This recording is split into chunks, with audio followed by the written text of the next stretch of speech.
Dans l'assemblée des saints, assoiffé je me tiens, que ton onction descende sur moi. Conscient que mon destin est dans le creux de ta main, que ton onction descende sur moi. Je suis disposé, assoiffé, que ton onction descende sur moi. Je suis disposé, assoiffé, que ton onction descende sur moi.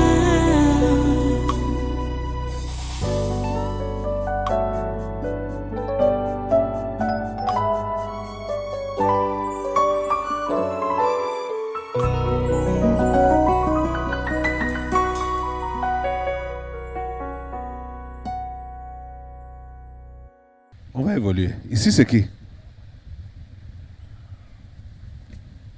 Qui? Qui es-tu? Es-tu motable? Qui es-tu?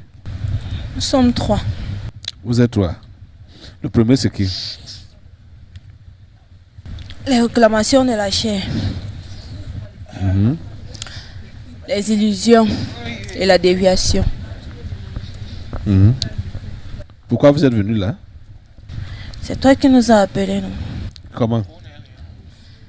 À ton soi-disant message. C'est vrai que plusieurs de tes enfants étaient perdus. Je vais leur expliquer un petit truc. Tu vois la tentation de votre sauveur là, non? Le premier point sur lequel il a été tenté, c'était sur La quoi? nourriture. Et s'il acceptait de transformer les pierres là en pain, il allait sortir totalement de la volonté du type là, il allait dire. Carrément. Est-ce qu'ils comprennent un peu? Est-ce qu'ils comprennent un peu? À cet instant-là, il avait faim. Je ne sais pas si je vais essayer de leur poser la Ils question. n'ont rien compris à ce que tu... Je vais essayer de leur poser la question. Franchement parlant,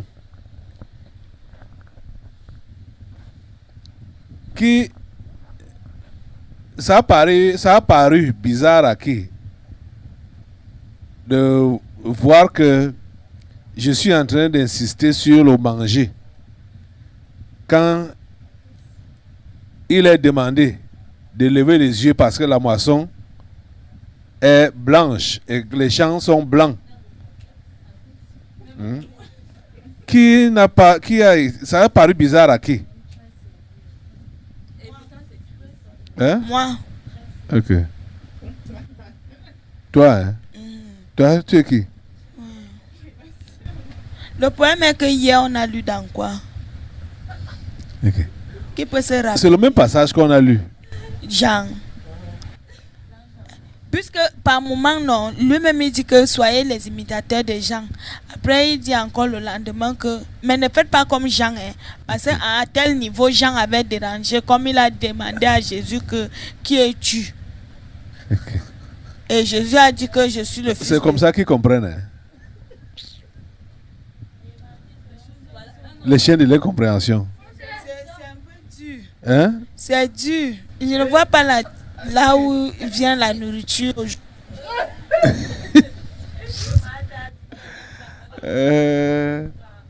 On est bien dans le contexte.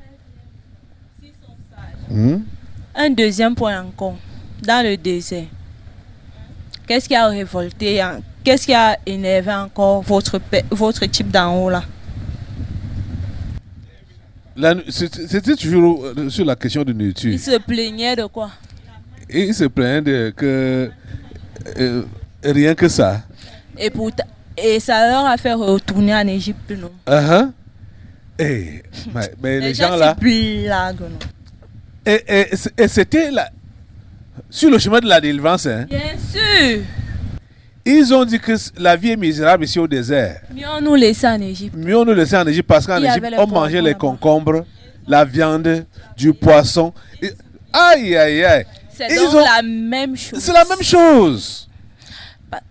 S'ils ne comprennent, c'est un point. L'histoire de nourriture, très, ça distrait. Ça distrait, ça t'enlève les yeux de l'essentiel. Ok. Si tu n'as pas encore réglé ça, Non, pas encore réglé ça. Parce que la première bataille des uns et des autres, c'est pouvoir avoir les poches remplies. pour pouvoir faire quoi? Manger. D'abord, Mhm. parce que tu ne vas pas dire que tu vas porter la vie si tu n'arrives pas à manger. Mhm. Et c'est pour cela qu'ils refusent de se focaliser, de se concentrer. Sur le travail de Dieu. Quand l'autre là pense que il ne va pas manger, il n'a pas, je vais faire comment? On va bien en parler encore demain. Peut-être c'est là que vous allez comprendre que quand vous parlez, on parle de la chair, entretenir la chair là, le plaisir de la chair. La première des choses, c'est avoir l'embonpoint. Et l'embonpoint, ça vient par quoi? Par la nourriture. La réclamation première, c'est d'abord le manger. C'est ça. C'est d'abord nous. Tu vois que il y a certaines personnes là qui ont pyramidé les besoins des humains. Certains auteurs non qui ont pyramidé. Certains auteurs Oui. Qui ont pyramidé les besoins des hommes. Si un besoin n'est pas comblé, l'autre besoin ne peut pas être satisfait. Et les premiers besoins, le premier besoin, ce sont les besoins physiologiques, dont le manger, boire. Abraham Maslow. Et il donne la priorité à ça. Et c'est sur ça qu'ils sont focus, non? Ça, c'est la vie naturelle. Justement. Or, le chrétien n'est plus à ce niveau-là. Et même le type là, n'est-ce pas? Il a mis l'accent sur ça. Sur tous ses serviteurs, ils n'ont qu'à voir leur mode de nutrition. Jean-Baptiste mangeait quoi? Les sauterelles sauvages. Les sauterelles et le miel sauvage. Quand Daniel et ses frères et ses soeurs rien que les légumes. Ils mangeaient quoi? Quand Élie avait faim, on lui a donné quoi? Ce sont les leçons pratiques, mais tellement ils sont remplis de la nourriture qu'on leur donne, qu'ils n'arrivent pas vraiment à comprendre. Vous êtes trois, hein? Nous sommes trois. Le premier? Les réclamations de la chair. Comme deuxième? manger, les illusions Uh-huh. et la déviation, parce que c'est ça l'objectif, te dévier de la mission, te dévier de la volonté du type là. C'est ça l'objectif. L'objectif de tous mes collègues là, c'est la déviation. Une fois qu'on a réussi à dévier ton regard de là-bas, de là où tu pars, c'est bon pour nous. On a gagné le match.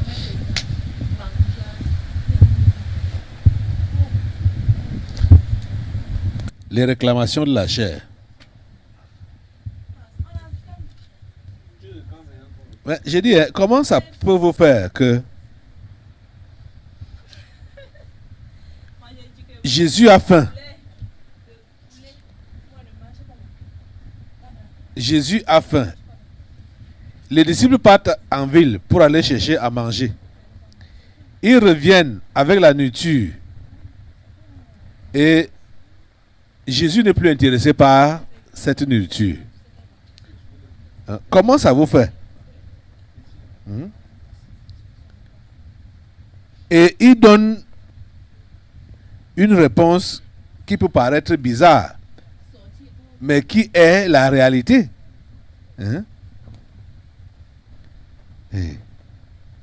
Pendant ce temps, les disciples le pressaient de manger, disant: Rabbi, mange. Mais il leur dit: j'ai à manger une nourriture que vous ne connaissez pas. Les disciples se disaient donc les uns aux autres, quelqu'un lui aurait-il apporté à manger? Jésus leur dit, ma nourriture est de faire la volonté de celui qui m'a envoyé et d'accomplir son œuvre. Je te pose la question de savoir quelle est donc ta nourriture à toi? Quelle est ta nourriture à toi?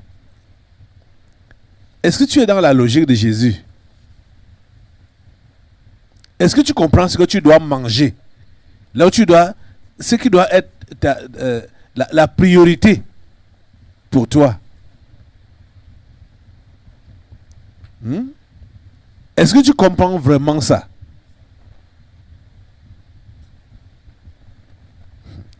Quelle est ta nourriture?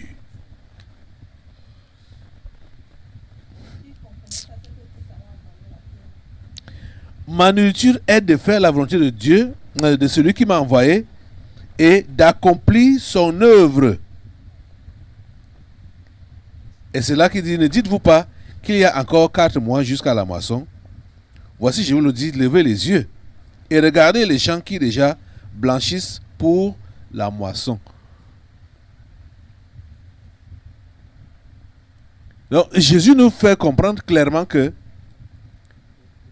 la proposition qu'on lui faisait était une sorte de distraction. Or, auparavant, il avait vraiment faim. Mais étant maintenant engagé dans le travail d'évangélisation, la priorité n'était plus au niveau de satisfaire sa faim physique. Il fallait plutôt satisfaire la volonté de Dieu et accomplir son œuvre. C'est ça la priorité. Vous comprenez ça?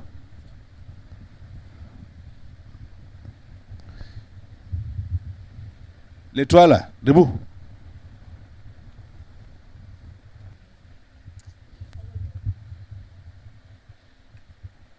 Mets le micro.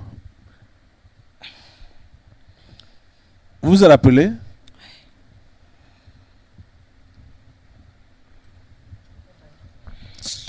Les réclamations de la chair. Les réclamations de la chair. Deuxième? Les illusions. Les illusions. Ou les mirages. Troisième? Que présente le siècle présent. Et troisième, c'est la déviation. La déviation.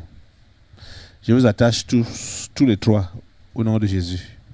Et je vous coupe les têtes. 1, 2, 3.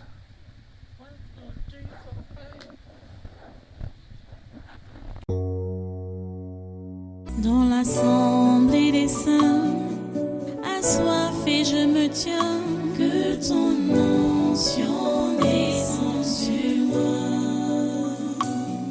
Conscient que mon destin est dans le creux de ta main, que ton onction descende sur moi. Je suis